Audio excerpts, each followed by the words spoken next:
The scripture says, "A bastard shall not enter into the congregation of the Lord. Even to his 10th generation shall he not enter into the congregation of the Lord. An Ammonite or Moabite shall not enter into the congregation of the Lord. Even to their 10th generation shall they not enter into the congregation of the Lord forever." Deuteronomy 23:2-3 KJV. In Jewish interpretation, particularly in the Talmud Yevamot 7:6b-7:7a, it is explained that this restriction applied to Moabite men, not Moabite women. That is why Ruth the Moabitess could lawfully marry Boaz, and her descendant David was accepted by God. The phrase "to the 10th generation" is understood, not as a literal count of generations, but as a permanent exclusion of phrase meaning never. However, in later commentary traditions such as Midrashic or mystical vessels of interpretation, the idea arose that through intermarriage and purification, a Moabite lineage could become sanctified or redeemed by the 10th generation, symbolizing complete restoration or cleansing from the ancestral curse. Thus, the vessel or interpretation you mentioned corresponds to that symbolic teaching. If an Israelite man joins with a Moabite woman, the offspring is accepted and sanctified by the 10th generation, meaning divine mercy completes its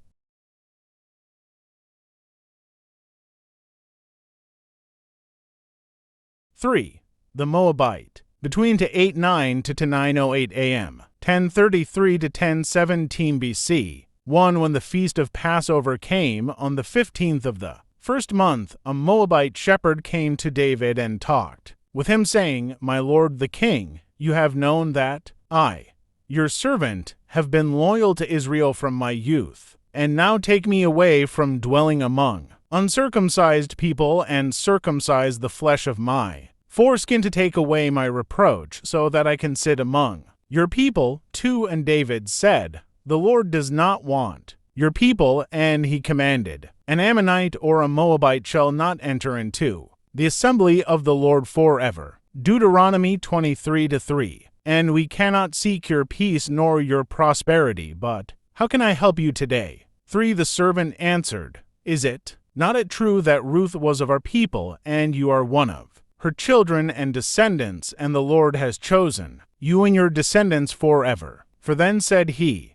"You have given a convincing argument. Stand here with me too. Ask from the mouth of my Lord." 5. And David asked the Lord about the statement of the Moabite servant. 6. And David said, "O Lord, Lord of hosts, teach me wondrous things out of your law, so that I may know how to rule for this servant, and what should be done with him." 7. And the Lord said to Nathan the prophet, "Go to 14. David my servant, and tell him the message that I tell you." 8. And Nathan went to David, to his chambers, saying, "This is what the Lord of hosts says, I have heard your prayer, so tell the Moabite, you are a Moabite man, not a Moabite woman, for I never said a Moabite woman and Ammonite woman, because their women and daughters belong to the Lord. However, you are cursed by the Lord and forbidden to enter the Lord's assembly."